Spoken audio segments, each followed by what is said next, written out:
So we have to handle this situation.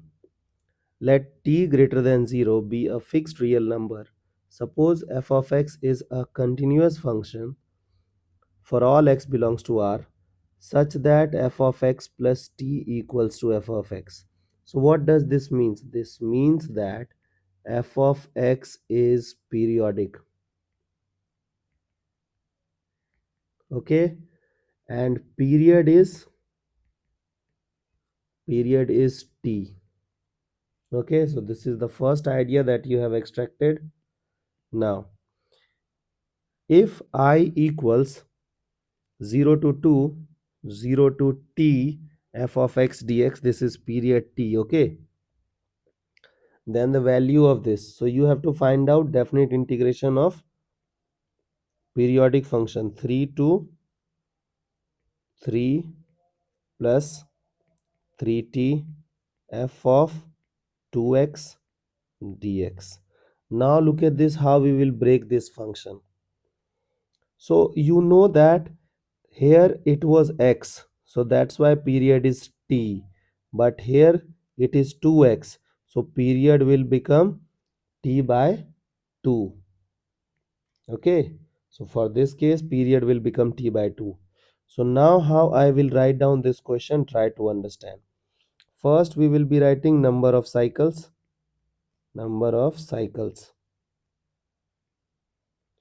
Okay, so number of cycle is what? Upper limit 3 plus 3t minus lower limit 3 upon period.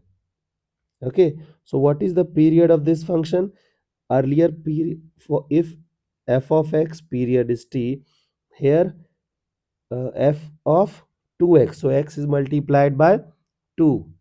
Okay, so x axis will be divided by 2, therefore period will become t by 2. Okay, if you remember the period class, you must connect with that idea. So this thing gone, we are left with 6.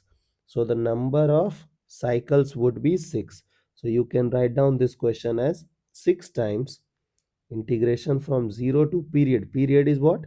T by 2 f of 2x dx.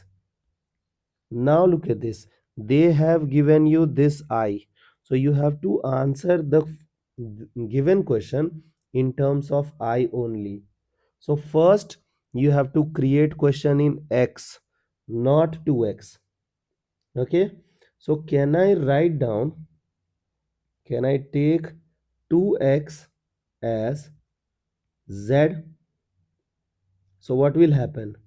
2 is equal to dz by dx. Okay, now look at this, what will happen. So can I write dz as dz by 2 as dx? Now look at this, how I will update. So this thing will become 6. You know that if you take anything as z, your limit will change. So if you'll think about lower limit, if you'll replace x with 0, z becomes 0.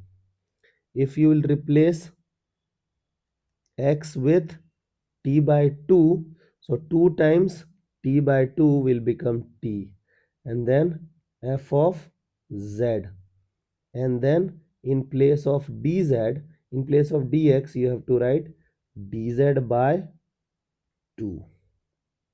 Now this thing is what? 3. Now if you'll observe, this thing and this thing are same, so can we write it as I? Therefore the required value is 3i. So this way you will be handling periodic functions. I hope you guys understand the concept and you find this concept to be worth it. Okay, so for more such videos, stay connected. See you in next session.